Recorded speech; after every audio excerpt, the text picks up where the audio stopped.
Hello everyone, welcome to Deep Sight channel. I am your host Stardust.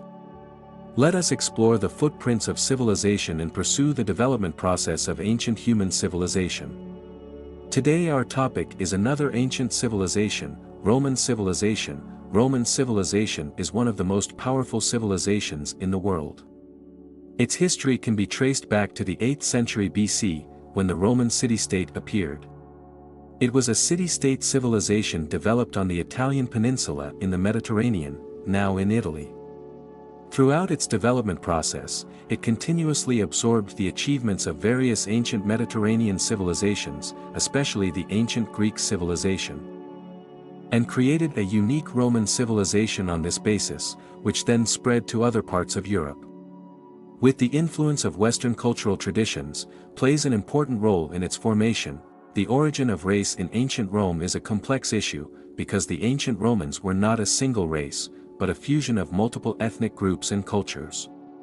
According to historical and archaeological research, the main ancestors of the ancient Romans are as follows: Latins. They were the first Indo-European people to settle in the central part of the Italian peninsula. They established the city of Rome and other city-states, and formed Latin culture and language. Sabines. They were another Indo-European people who lived in the mountains of central Italy and had close contact and influence with the Latins and were later absorbed by the Romans. Etruscans. They are a mysterious non-Indo-European language people who established a powerful Etruscan civilization and controlled large areas of central and northern Italy.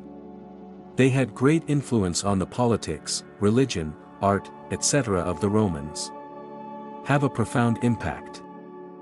Greeks. They are an Indo-European language people who established many colonies in southern Italy and Sicily since the 8th century BC.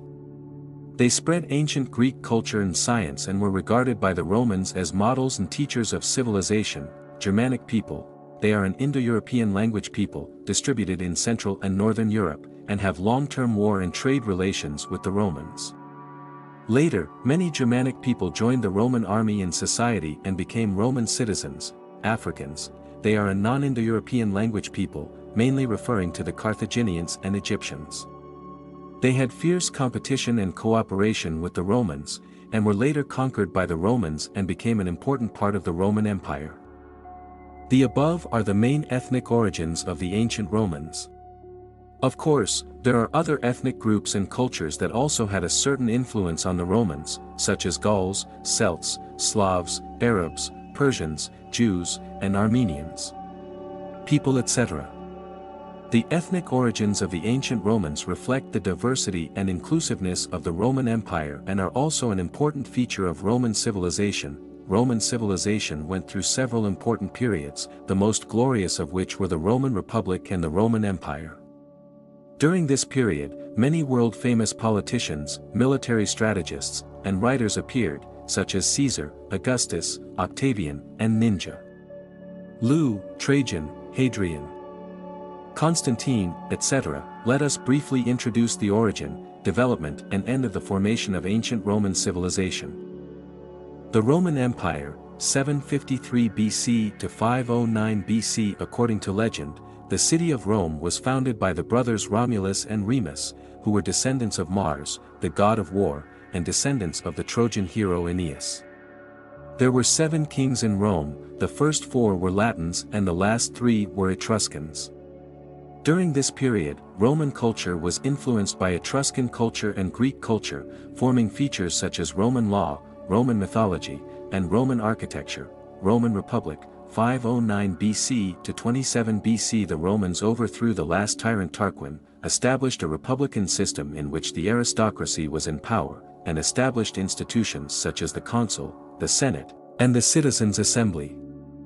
During this period, the Romans conquered the Italian peninsula, Sicily, Carthage, Macedonia, Greece, Asia Minor, Syria and other regions through war and diplomacy, and became the overlord of the Mediterranean. At the same time, the Romans also encountered social crises such as the struggle between the nobility and the common people, the struggle between slaves and free people, and the struggle between the Senate and the consuls, which led to the emergence of civil war and dictatorship. Roman Empire, 27 BC to 476 and BC/1, 453 Octavian defeated Antony and Cleopatra, ended the Roman Civil War, was awarded the title of Augustus by the Senate and established the principal system, that is, a republic in the name of monarchy. During this period, the Roman Empire reached its most glorious period. At its largest territory, it included most of Europe, Asia, and Africa. It made great achievements in economy, culture, art, law, politics, etc. The Roman Empire also experienced many processes of division and reconstruction, and finally perished in 476 in the west, while it lasted until the year of 1453 in the east and was known as the Byzantine Empire. The main reasons for the strength of ancient Rome are as follows: geographical advantages. Rome is located in the middle of the Apennine Peninsula, facing the sea on both sides, which facilitates the development of maritime trade and navy. At the same time, the peninsula's mountains and rivers provided Rome with natural defense and irrigation resources. Military expansion. Through continuous wars and conquests, Rome expanded its territory to most areas around the Mediterranean, gained abundant resources and wealth, and also absorbed the culture and technology of the conquered areas. Political system. Rome went through many changes and reforms from monarchy to republic to empire, and formed a relatively stable and effective political system, which ensured the unity and order of the country and also gave citizens certain rights and freedom. Legal culture. Rome's legal system is one of its most important legacies. It provided a solid foundation for Rome's social and economic development and also influenced the legal systems of later generations. The culture of Rome was also very tolerant and open, absorbing the essence of Greek, Egyptian, Persian and other civilizations, and creating many outstanding works of literature, art, architecture, philosophy and so on. The democratic system of ancient Rome refers to the political system implemented in the city of Rome and its territory between 509 BC and 27 BC. The core idea is civil liberty and equality, and political rights and decision-making power belong to the free citizens of Rome. In the democratic system of ancient Rome, there were the following important institutions and positions: consuls, 2 top administrators elected annually by the citizens' assembly to manage the country's administrative, military and judicial affairs for a 1-year term. Senate, an advisory body composed of former consuls and other important politicians who have a certain influence on policy-making and foreign affairs and serve for life. Assembly, a legislative body composed of all Roman citizens that decided important legal, electoral, and war matters by voting. It was divided into 3 types: the Curia Assembly, the Centurion Assembly, and the Assembly of Tebris. Tribune, 10 officials elected by the common people, responsible for protecting the rights and interests of the common people, and have veto power over the orders and laws of other officials. They serve a 1-year term. The democratic system of ancient Rome was advanced and innovative at the time. It absorbed the advantages of monarchy, aristocracy and democracy to form a mixed government system with both decentralization and checks and balances of power, as well as popular participation and supervision. The democratic system of ancient Rome had a profound influence on the political theory and practice of later generations and is considered an important source and example of Western democratic politics. To sum up, there are many reasons why ancient Rome was strong. It was a great civilization that integrated natural, humanistic, historical and other factors. Different from the civilization of ancient Greece, the development of ancient Roman civilization was mainly aimed at powerful expansion and rule. While Greek civilization was as unconstrained as it was full of art and romanticism, these advantages and continuous development pushed the history of Rome to its most glorious period in the 1st and 2nd centuries AD. Roman leaders represented by Caesar and Augustus opened a new chapter for Rome, also known as the Empire Golden Age. During this period, the Roman Empire reached its greatest extent, encompassing much of Europe, Asia, and Africa, and with a population of approximately 60 million, a quarter of the world's population at the time. The political, military, economic and cultural aspects of the Roman Empire reached their peak of glory. Augustus the Great, the first emperor of the Roman Empire, made the Roman Empire the hegemon of the world by expanding its territory, building roads and bridges, unifying laws and currency, and reforming taxation and administration. His successors, such as Tiberius, Claudius, Nero, Trajan, Hadrian, Marcus Aurelius, etc., were also outstanding rulers and contributed to the prosperity and stability of the Roman Empire. Made a contribution. During this period, the Roman Empire enjoyed 200 years of peace and tranquility, known as the Peace of Augustus. The political structure of this period was as follows. Political structure. The political structure of the Roman Empire was an autocratic monarchy, with the emperor having the highest power and the succession of positions being hereditary. The emperor controlled the political lifeblood of the Roman Empire by concentrating power in his own hands. The power of the emperor comes from the combination of administrative power and public power. Administrative power inherits the concept of tribunes in the Republican era. They can have the right to ascend the throne and confer authority on the government and the authority of the emperor. Public power is given by the military, including the power to declare war and conclude treaties with foreign heads of state. The authority of the emperor also came with certain obligations, that is, he was supervised by the censors, whose power could even control the relationship between the emperor and members of the Senate. The emperor also served as the highest priest of Rome and became a member of the high priesthood. The emperor established a vast bureaucracy and army, ensuring that the various provinces of the empire were adequately managed and supervised through strict management and supervision. The emperor also instituted various forms of rewards and punishments to incentivize loyalty and efficiency in the bureaucracy and military. The emperor also used various forms of disaster relief and charity to gain the support and trust of the people. The political structure of the Roman Empire showed an obvious autocratic color during this period, but it also had a certain degree of stability and efficiency.